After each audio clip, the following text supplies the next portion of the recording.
Hello dear friends, स्वागत है आप सभी का ITI स्टडी पॉइंट में। और मैं हूं विशोक सिंह। एक बार फिर से स्वागत करते हैं आप सभी का। और जैसे कि सभी लोगों के एग्ज़ाम बहुत ही जल्द आने वाले हैं, और किसी का 15 में है, किसी का अलग अलग डेट में सभी के एग्ज़ाम होने वाले हैं। सभी के एडमिट कार्ड आ चुके हैं। आप सभी लोग अपनी ईमेल आईडी भी चेक कर सकते हैं, वहाँ पे भी एडमिट कार्ड आ चुके हैं। और उसके अलावा आप अपने संस्थान से जा कर के भी आप अपना एडमिट कार्ड प्राप्त कर सकते हैं। तो सबसे अच्छा ये है कि आप अपने संस्थान में जाएं और वहाँ से अपना एडमिट कार्ड प्राप्त करें। और सबसे बड़ी बात यह है कि अपनी तैयारी बहुत कम समय में अच्छे से कर पाएँ। तो उसके लिए मैं चाहता हूँ कि सभी लोग हमारे साथ जुड़ें। और दूसरी चीज़ ये कि अभी मैं आप सभी लोगों को यहाँ पे ऑफलाइन क्लास यानी अपलोडेड वीडियो दे रहा हूँ, क्योंकि हमारे पास थोड़ी सी अभी कुछ ऐसी सिचुएशंस हैं जो अभी आपको लाइव क्लास नहीं करा पा रहा हूँ, लेकिन क्लास लाइव ज़रूर कराऊँगा मैं आपको। फ़िलहाल अभी आप लोग जो अपलोडेड वीडियो है उसको आप देखिए, एक बार नहीं, 2 बार, 4 बार, ताकि आप अच्छे से अपने जो कॉन्सेप्ट है उसको क्लियर कर सकें। और बहुत ज़्यादा आप समय ना लेते हुए पहला क्वेश्चन आपका देखते हैं कि संकीर्ण कार्य के लिए किस प्रकार की फ़ाइल का उपयोग किया जाता है। यहाँ पे तो जो संकीर्ण का मतलब जो होता है आपका बहुत नैरो, यानी बहुत ज़्यादा संकुचित जगह में जहाँ पे कार्य करना हो, तो वहाँ पे किस प्रकार की फ़ाइल का उपयोग किया जाएगा। पिलर फाइल का, स्क्वायर फाइल का, या फिर ड्रेड नोट फाइल का, या स्विच पैटर्न फाइल का। तो देखिए बहुत ही अच्छा यहाँ पे एक्सप्लेन करना चाहूँगा मैं कि देखिए जो बहुत ज़्यादा संकुचित एरिया होता है, तो वहाँ पे आप पिलर टाइप की जो फाइल होती है उसका हम यूज़ करते हैं। ठीक है। स्क्वायर, जहाँ पे हमें स्क्वायर कोई भी एक मान लीजिए जॉब है, तो यहाँ पे अगर आपको स्क्वायर कटिंग करके या यहाँ पे स्क्वायर बनाना है, तो वहाँ पे आप इस तरीके का स्क्वायर फाइल का यूज़ करेंगे। तो यहाँ पे ऑप्शन आपका यहाँ ए इज राइट आंसर हो जाता है। पिलर फाइल आपका राइट आंसर है। इसी के तरीके से अगला नेक्स्ट क्वेश्चन आपकी स्क्रीन पे, और बहुत कम समय में आपको बहुत ज़्यादा क्वेश्चन कराने का पूरा प्रयास करूँगा। यहाँ पे स्लॉटेड कैसल नट में स्लॉट क्यों दिए जाते हैं। देखिए स्लॉटेड जो कैसल नट होता है उसमें इस तरीके से जो बना होता है, उसमें आप यहाँ पे देखेंगे कि किस तरीके का जो कैसल नट होता है, उसमें क्या होता है कि इस तरीके के जो वो स्लॉट से कटे होते हैं ना, ठीक है, स्लॉट से कटे हुए होते हैं जिसमें आपकी पिन फंस जाती है। ठीक है ना। तो उसका जो कारण होता है, क्या होता है स्लॉट नट में जो आपके जो स्लॉट कटने का कारण जो होता है, क्या स्लिप पिन को फिक्स करने के लिए किया जाता है या अच्छी दिखावट के लिए। तो देखिए अच्छी दिखावट के लिए कोई काम नहीं किया जाता है। बहुत मतलब ऐसा नहीं है कि अच्छी दिखावट के लिए ही। यहाँ पे अगर बात की जाए नट का वजन कम करके, तो ये भी बिल्कुल इसको एनिमुलेट कर सकते हैं आसानी से हटने या फिट करने के लिए। तो यहाँ पे क्वेश्चन नंबर 2 का जो पहला और लास्ट वाला जो ऑप्शन है, आप इसको देख सकते हैं। तो यहाँ पे आपका जो सही जो जवाब हो जाता है, पिन को फिक्स करने के लिए किया जाता है इसका, तो A is the right answer है। तो यहाँ पे A is the right answer आपका बिल्कुल सही जवाब हो जाता है क्वेश्चन नंबर 2 का। अगले क्वेश्चन की बात करते हैं, नेक्स्ट क्वेश्चन यहाँ पे। और इस क्वेश्चन में पूछा गया है इस लिमिट गेज का नाम क्या है। ठीक है। तो इस लिमिट गेज का आपको नाम बताना है। ठीक है। तो क्या नाम है इस लिमिट गेज का। तो देखिए इस क्वेश्चन का जो राइट आंसर हो जाता है प्रोग्रेसिव प्लग गेज बोला जाता है इसको। क्या कहा जाता है, प्रोग्रेसिव प्लग गेज। ठीक है। कई बार इनके जो भाग हैं इनका नाम भी पूछ लिया जाता है। ठीक है। तो ये वाला जो भाग होता है इसको नो गो कहा जाता है। क्या कहा जाता है, नो गो। ठीक है ना। इसको नो गो कहा जाता है। और ये वाला जो भाग होता है इसको गो कहा जाता है। ठीक है। तो ये है आपका, इसके कुछ भाग भी पूछ लिए जाते हैं। और प्रोग्रेसिव प्लग गेज आपका बिल्कुल सही जवाब यहाँ पे हो जाता है। इसी के साथ अगला क्वेश्चन आपकी स्क्रीन पे नेक्स्ट है, क्वेश्चन नंबर 5 आपकी स्क्रीन पे। इसमें पूछा है मिलने वाले भागों के बीच गैप की जांच करने के लिए किस गेज का उपयोग किया जाता है। ठीक है ना। यानी दो पार्ट आपस में मिले हुए हैं, और इन दोनों पार्ट्स को बीच में जो गैप होता है उसको चेक करने के लिए किस गेज का उपयोग किया जाता है। क्या स्लिप गेज का उपयोग किया जाता है, प्लग गेज का, या फिलर गेज, या आपका त्रिज्य गेज। तो देखिए इस क्वेश्चन का जो राइट आंसर हो जाता है वो आपका यहाँ पे हो जाएगा, बिल्कुल सही जवाब जो हो जाता है आपका मिलने वाले दो भागों के बीच जो है आपका फिलर गेज होता है। और इस फिलर गेज जो है इसमें कई सारे सेट होते हैं। ठीक है ना। तो आप अगर देखेंगे तो यहाँ पे इस तरीके से जो है बना हुआ होता है ये। और यहाँ पे इसमें बहुत सारे पत्ती टाइप की होती हैं। ठीक है ना। तो ये इस तरीके का इसमें बना हुआ होता है। ठीक है। तो ये आपका फिलर गेज होता है, यानी आपके दो पार्ट्स के बीच का जो गैप होता है उसको चेक किया जाता है। रेडियस गेज होता है जो आपका, जिसमें हम किसी भी कॉर्नर की रेडियस को हम चेक करते हैं, वो आपका रेडियस गेज होता है। ठीक है। प्लग गेज आपने प्रोग्रेसिव गेज देखा, इसी तरीके से प्लग गेज होता है आपका, जिसमें आप किसी भी चूड़ी को मापने का काम करते हैं। ठीक है। अगले क्वेश्चन की बात करते हैं यहाँ पे। तो इस क्वेश्चन का राइट आंसर आपका सी इज राइट आंसर है, फिलर गेज। अगले क्वेश्चन की बात करते हैं आपका स्लिप गेज को साफ करने के लिए किस मटेरियल का उपयोग किया जाता है।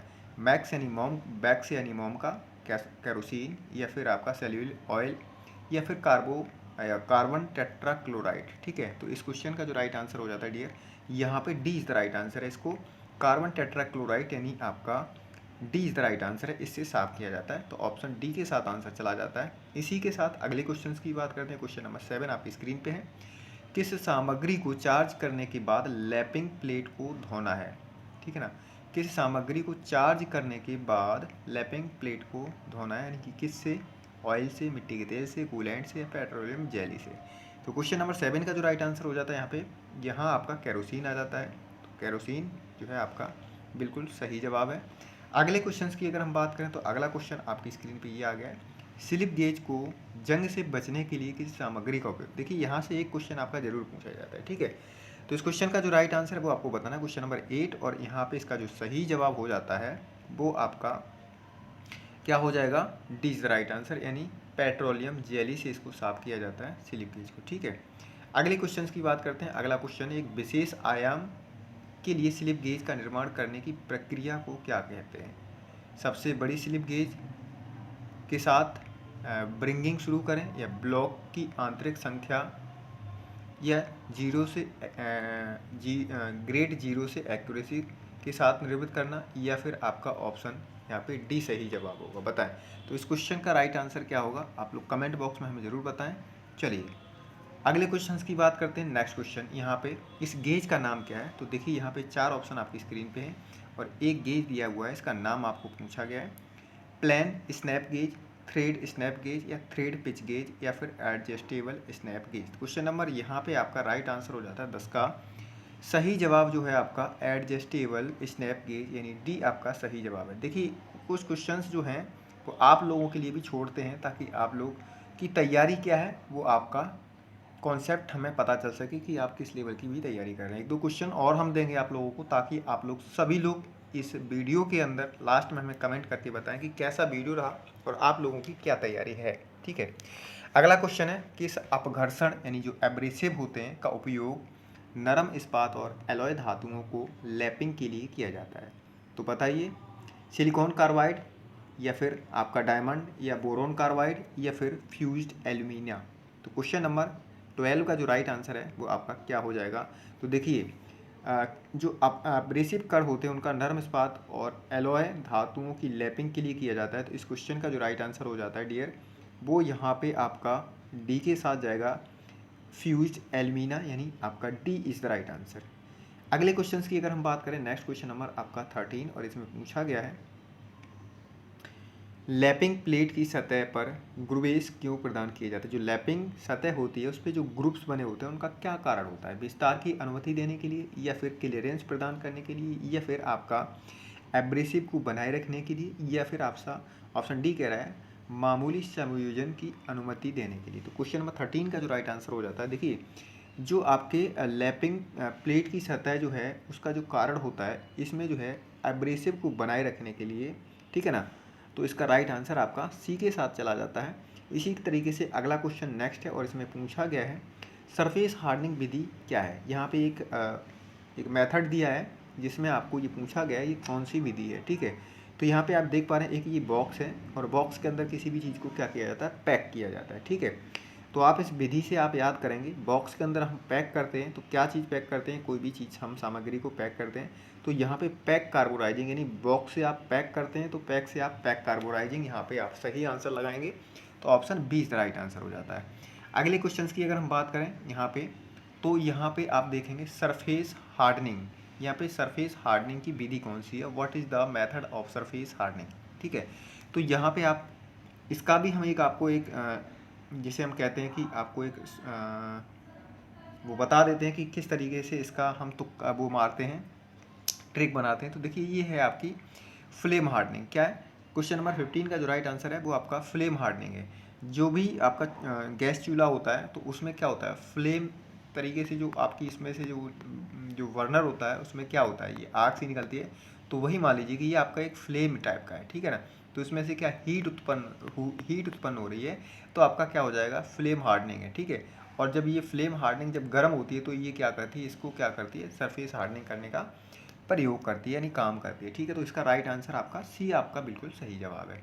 इसी के साथ अगले क्वेश्चन की बात करते हैं। अगला क्वेश्चन नेक्स्ट है, 16 इसमें पूछा है 400 डिग्री से नीचे, 400 डिग्री सेल्सियस से नीचे के तापमान पर कठोरीकृत स्टील को पुनः गर्म करके फिर ठंडा करने की क्रिया या किया गया ऊष्मा उपचार प्रक्रिया का नाम क्या है। ठीक है, यानी क्या किया गया 400 डिग्री सेल्सियस, यानी कोई एक ग्राफ है यहाँ पे, ठीक है, 200 300 400 और 400 डिग्री तक क्या किया गया यहाँ पे, इसको गर्म किया गया, ठीक है ना, यहाँ से इसको गर्म किया गया और इसको पुनः फिर क्या किया जाए 400 डिग्री के नीचे तक कठोरीकृत स्टील को पुनः गर्म करके और फिर ठंडा किया गया उस ऊष्मा उपचार को क्या कहा जाएगा। तो देखिए पहले हमने क्या किया, गर्म किया और फिर इसी के साथ इसको क्या किया, ठंडा कर दिया। यदि इसको ठंडा कर दिया तो इस विधि को क्या कहा जाता है, तो इस विधि को टेम्परिंग कहा जाता है। ठीक है ना, क्या कहा जाता है, टेम्परिंग। टेम्परिंग मतलब हार्ड होना, ठीक है ना, यानी कि हार्ड से बहुत थोड़ा सा कम, बहुत ज़्यादा हार्ड नहीं, तो एकदम ठंडा करेंगे पानी या तेल में एकदम ठंडा करेंगे तो हार्ड हो जाएगा, लेकिन उससे हमें थोड़ा सा हार्ड से थोड़ा सा कम करना है तो टेम्पर्ड कहा जाता है, इसको टेम्परिंग करना, यानी option C is the right answer है।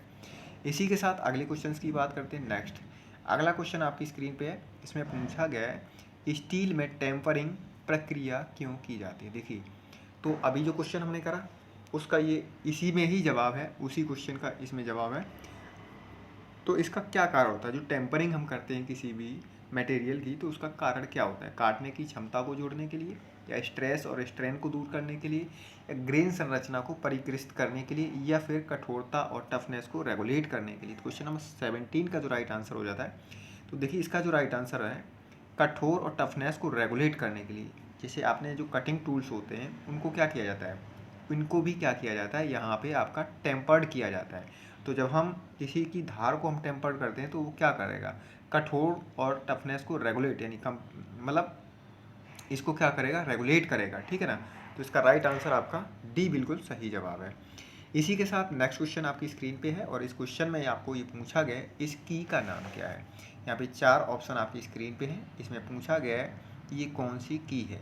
आप इस की को देखें और इस की के बाद इस क्वेश्चन का आप आंसर करेंगे कि इस की का नाम क्या है। ठीक है, तो यहाँ पे 4 ऑप्शन है, शंख की, फेदर की, फ्लैट सैडल की या हेलो सैडल की। तो 19 का जो राइट आंसर हो जाता है यहाँ पे, देखिए इस जो की का नाम है वो फेदर की है। ठीक है ना, नीचे से राउंड है, ठीक है ना, तो ये आप नीचे से राउंड जो है ना वो फेदर है। ठीक है ना, तो फै बना हुआ है ना कुछ इस तरीके से, यहाँ पे अगर हम बात करें तो आप यहाँ से फै से फेदर, ठीक है ना, तो इसका राइट आंसर आपका ये हो जाता बी बिल्कुल सही जवाब। अगले क्वेश्चन की अगर हम बात करें, नेक्स्ट क्वेश्चन है कुंजी का उद्देश्य, जो की है इसका क्या उद्देश्य होता है, क्या पर्पज होता है इसका। ठीक है ना, टॉर्क को संचारित करता है क्या, है ना, या फिर आपका असेंबली कार्य के लिए किया जाता है, असेंबली भाग को लॉक करने के लिए जाता है, मिलने वाले भाग के बीच क्लियरेंस प्रदान किया जाता है। तो देखिए इस क्वेश्चन का जो राइट आंसर है मिलने वाले भाग के बीच क्लियरेंस प्रदान किया जाता है, तो इसका बिल्कुल सही जवाब option D is the right answer है। ठीक है, अगले क्वेश्चन की बात करते हैं। नेक्स्ट क्वेश्चन है, इसमें पूछा है कीवे टेपर का अनुपात क्या होता है। जो कीवे टेपर होता है उसका क्या अनुपात होता है, 0 1 से लेकर के 1900। ठीक है, तो बताएं इस क्वेश्चन का सही जवाब क्या हो जाएगा। तो इस क्वेश्चन को आप अच्छे से समझ लें क्योंकि ये क्वेश्चन कई बार पूछा जा चुका है। तो इस क्वेश्चन का राइट आंसर जो है आपका वो आपका 1:100 है, यानी D is the right answer है इसका क्वेश्चन का। ठीक है, कीवी टेपर का जो अनुपात होता है 1:100 के बराबर होता है, यानी option D is the right answer है। इसी के साथ एक और की आई हुई है और की से रिलेटेड बहुत सारे क्वेश्चन आपके परीक्षा में देखने को मिलते हैं। तो इस क्वेश्चन का आपको नाम बताना है, ये कौन सी की है। ठीक है, टेपर शंख की है या फ्लैट सैडल की है या पैरेलल या हेलो सैडल की। तो देखने से ही आपको पता चल रहा होगा क्वेश्चन नंबर 22 का कि ये किस प्रकार की है। देखिए ऊपर से नीचे तक क्या है, टेपर हो रही है। ठीक है ना, तो टेपर हो रही है तो इसका मतलब टेपर की है। ठीक है ना, यानी आपका ऑप्शन ए बिल्कुल सही जवाब। अगले क्वेश्चन की बात करते हैं। नेक्स्ट क्वेश्चन आपकी स्क्रीन पे यहाँ, कठोर या भंगुर सामग्री पर स्व टैपिंग के लिए किस प्रकार के मेटल स्क्रूज उपयोगी हैं। तो किस प्रकार के मेटल स्क्रूज उपयोगी हैं। क्वेश्चन नंबर 23 का जो राइट आंसर है वो आपको बताना है। तो क्वेश्चन नंबर 23 का जो सही जवाब है वो आपका ऑप्शन बी यानी थ्रेड कटिंग, यानी थ्रेड कटिंग आपका ऑप्शन यहाँ पे बिल्कुल सही जवाब हो जाता है। नेक्स्ट क्वेश्चन आपकी स्क्रीन पे है, बिंग नट का उपयोग कहाँ किया जाता है। जो बिंग नट है अब पहले तो हम बताते हैं कि बिंग नट होता किस टाइप का है। तो ये है आपका यहाँ पे ये बिंग नट होता है कुछ इस टाइप का, और यहाँ पे ये इसके अंदर ये चूड़ी कटी हुई होती है। तो ये आपका हेक्सा ब्लेड वगैरह जहाँ पे यूज करते हैं आपने देखा होगा, तो हेक्सा का जो ब्लेड होता है उसको बार बार निकाला जाता है और कसा जाता है। तो इसके लिए हम क्या करते हैं, बिंग नट का उपयोग करते हैं। तो इसका मतलब ये है कि यहाँ पे ज़्यादा किसी भी चीज़ को कई बार खोलना और कसना हो या ज़्यादा उपयोगी हो तो वहाँ पे हम इसका उपयोग करते हैं, यानी ढीला और कस को रिंच के बिना, यानी जो आपका बिना चाबी के इसको आसानी से खोला जा सके, उस वहाँ पे इसको हम यूज करते हैं। तो इस क्वेश्चन का राइट जो आंसर हो जाता है ऑप्शन सी के साथ चला जाएगा। अगले क्वेश्चन की बात करते हैं। यहाँ पे एक आपको गेज दिया हुआ है, इस गेज का आपको नाम बताना है। पिच गेज है, एंगल गेज है, फिलर गेज है या फिर आपका रेडियस गेज है। तो देखिए इस क्वेश्चन का जो राइट आंसर हो जाता है आपका क्वेश्चन नंबर यहाँ पे 25 है, और इसका जो राइट आंसर हो जाता है डियर वो हो जाता है आपका ऑप्शन डी, रेडियस गेज है ये। यहाँ से हम किसी भी जॉब का रेडियस चेक करते हैं तो इसी गेज के द्वारा रेडियस गेज चेक किया जाता है। ठीक है, अगले क्वेश्चन की बात करते हैं। अगला क्वेश्चन है बाहरी चूड़ी की सटीकता की जांच करने के लिए किस गेज का उपयोग किया जाता है। यानी जो आपकी एक्सटर्नल थ्रेड होती है, जैसे मान लीजिए ये एक थ्रेड नट है और इसमें बहुत सारी थ्रेड कटी हुई है, ठीक है ना। तो इसके आंतरिक थ्रेड यानी इसकी जो अंदर की जो थ्रेड है उसको चेक करने के लिए किस उसका उपयोग किया जाता है, गेज का। ठीक है, सॉरी बाहरी चूड़ी का। तो अब बताइए यहाँ पे स्नैप गेज हो जाएगा, थ्रेड रिंग गेज हो जाएगा, या थ्रेड प्लग गेज या सेंटर गेज। तो क्वेश्चन नंबर 26 का जो राइट आंसर है ऑप्शन बी के साथ जाएगा, थ्रेड रिंग गेज। यानी बाहरी चूड़ी तो थ्रेड रिंग गेज होता है, उससे ही चेक किया जाता है। Option B is the right answer है। अगले क्वेश्चन की बात करते हैं। ये वेरी इंपॉर्टेंट क्वेश्चन है। बाहरी व्यास को मापने के लिए किस उपकरण का उपयोग किया जाता है। तो 4 ऑप्शन आपके स्क्रीन पे हैं। वर्नियर कैलिपर के द्वारा, आउटसाइड कैलिपर या पैरेलल लेग कैलिपर के द्वारा, और ऑप्शन डी कह रहा है यहाँ पे स्लिप गेज का उपयोग करके विशेष जबड़े की जोड़ी के द्वारा। तो देखिए इस क्वेश्चन का जो राइट आंसर है, कई बार यहाँ पे बच्चे क्या वर्नियर या फिर आपका आउटसाइड कैलिपर का आंसर लगा करके आ जाएंगे, जबकि सही जवाब आपका D is the right answer है, स्लिप गेज का उपयोग विशेष जबड़े की जोड़ी के साथ। ऑप्शन डी के साथ चला जाएगा क्वेश्चन नंबर 27।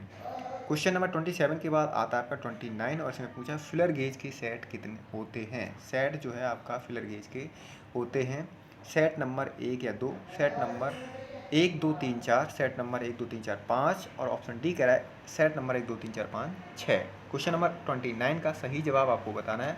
तो यहाँ पे जो राइट आंसर हो जाता है 1 से लेकर के 4, ऑप्शन बी के साथ आपका आंसर चला जाएगा। जो फिलर गेज होता है वो आपका 1 से लेकर के 4 तक होता है, यानी option B is the right answer.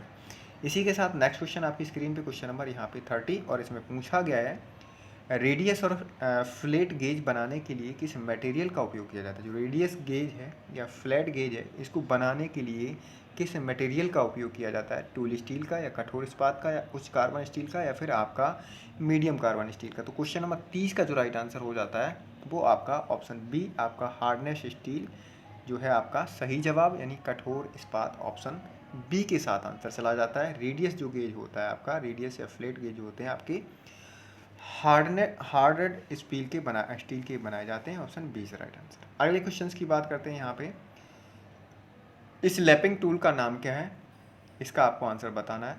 तो यहाँ पे ऑप्शन हमने बहुत ज़्यादा नहीं लिए हैं, और एक ही ऑप्शन है, और एक ही ऑप्शन में आपको बताना है। तो इसका यही राइट आंसर है, ठीक है ना। अगले क्वेश्चंस की अगर हम इस वाले भाग की बात कर, यहाँ पे ये तो हो ही गया है। और अगर हम बात करें यहाँ पे, चलिए अगले क्वेश्चंस की बात करते हैं। नेक्स्ट, इस ऑपरेशन का नाम क्या है। यहाँ पे ऑपरेशन एक किया जा रहा है, और इस ऑपरेशन का नाम आपको पूछा गया है, ठीक है। आंतरिक रिंग लैपिंग, या बाहरी रिंग लैपिंग, या आंतरिक सिलेंडर की लैपिंग। तो देखिए अगला कुछ ऑप्शन है यहाँ पे लैपिंग लार्ज डायमीटर, ठीक है। तो यहाँ पे जो राइट आंसर है ये लैपिंग लार्ज डायमीटर है, यानी कि ऑप्शन डी के साथ आपका आंसर चला जाता है, ठीक है। इसी के साथ नेक्स्ट क्वेश्चन है आपका, कास्ट आयरन और एलॉय मटेरियल को हॉर्निंग करने के लिए किस प्रकार के अपघर्षक का उपयोग किया जाता है। 34 का जो राइट आंसर है आपका ऑप्शन सही जवाब जो हो जाता है आपका सिलिकॉन कार्बाइड। ऑप्शन सी के साथ आंसर आपका चला जाता है। तो देखिए मोस्ट इंपॉर्टेंट और वेरी मोस्ट इंपॉर्टेंट क्वेश्चन है। आप सभी लोगों का हमें सपोर्ट मिलता है, तो लाइव क्लास आपकी बहुत जल्द मिलेगी और एग्ज़ाम से पहले ही आपकी लाइव क्लास कराएंगे, जिसमें हम आपको बहुत अच्छे से प्रैक्टिस कराएंगे। सभी के पास ये सारी चीज़ें आपको अवेलेबल मिलेंगी, लेकिन जो यहाँ पे चीज़ें हम जिस तरीके से कराते हैं वो आप लोग समझ सकते हैं, ठीक है।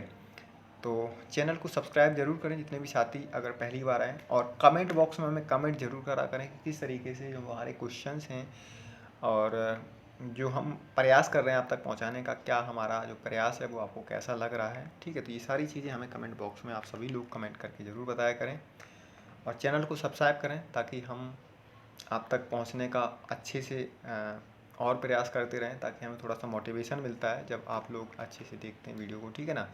और दूसरी चीज़ ये होती है कि सब लोग एक जो बड़े चैनल होते हैं बहुत ज़्यादा पॉपुलर हो जाते हैं तो उनकी तरफ बहुत ज़्यादा भागते हैं। तो मैं कहता हूँ हाँ देखो अच्छी बात है, बट थोड़ा सा आप हमारे जैसे लोगों का भी थोड़ा सपोर्ट करें तो बहुत अच्छा रहेगा, क्योंकि हम भी थोड़ा सा आगे बढ़ने का प्रयास कर रहे हैं आप सभी के साथ। तो चलिए अगले क्वेश्चन की बात करते हैं। अगला क्वेश्चन है आपका नेक्स्ट यहाँ पे, सरफेस हार्डनिंग की किस विधि में सतह स्किल मुक्त होती है? तो नाइट्रेटिंग में होती है, केस हार्डनिंग, फ्लेम हार्डनिंग, या फिर इंडक्शन हार्डनिंग।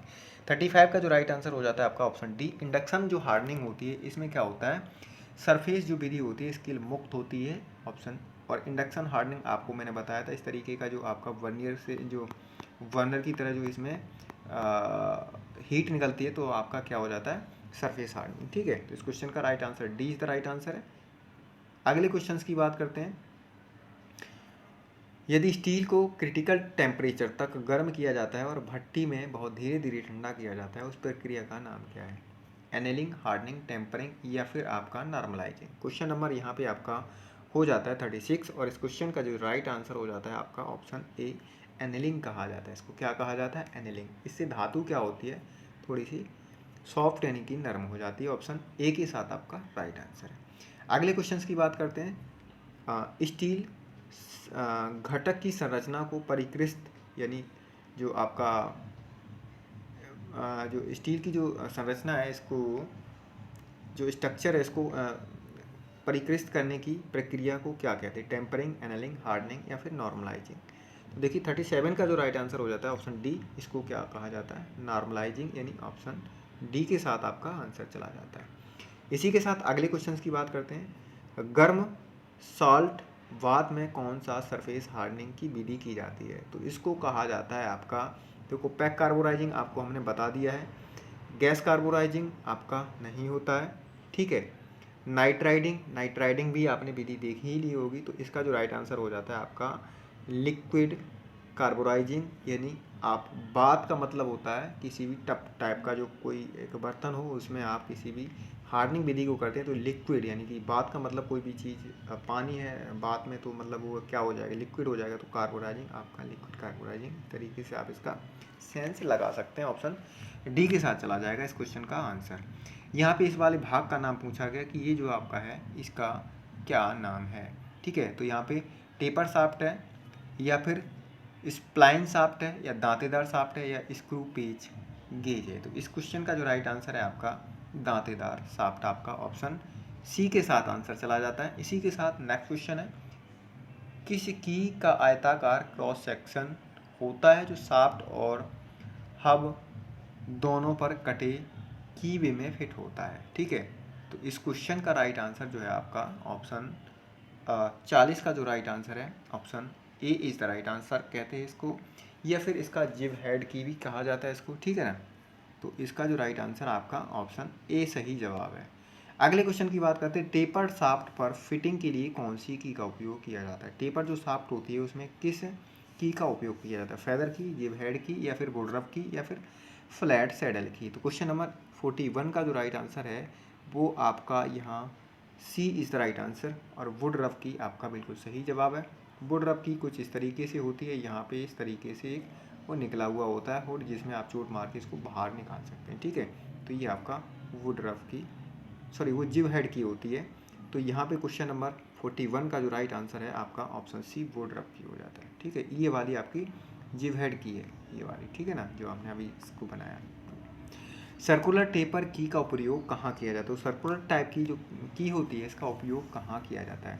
तो देखिए सर्कुलर टेपर जो की होती है इसका जो उपयोग है वो कहाँ किया जाता है? तो 42 का जो राइट आंसर हो जाता है डियर वो आपका ए के साथ, जहाँ पे लाइट ड्यूटी ट्रांसमिशन का काम किया जाता है, वहाँ पे इस प्रकार की की का उपयोग किया जाता है। ठीक है, चलिए इसी के साथ अगले क्वेश्चंस की बात करते हैं। अगला क्वेश्चन 43 आपकी स्क्रीन पे, इसमें पूछा है शाफ्ट के साथ घूमने की अनुमति दिए बिना प्लेन बेयरिंग को कैसे पोजीशन में रखा जाता है। ठीक है, क्लैंप के द्वारा, बोल्ट या नट के द्वारा, या की या स्क्रू द्वारा, या लॉकिंग डिवाइस द्वारा। ठीक है, तो 43 का जो राइट आंसर है वो आपका C is the right answer है। यहाँ पे option C is the right answer है, बाई की स्क्रू के द्वारा। ठीक है, तो अभी थोड़ा सा बहुत काफ़ी समस्याएं आती रही हैं लाइफ में, और ये समस्याएं कभी हमारी रुकावट नहीं बन सकती हैं। इन समस्याओं से हम बहुत कुछ सीखते हैं और दिन प्रतिदिन अपने आप को मजबूत करते हैं,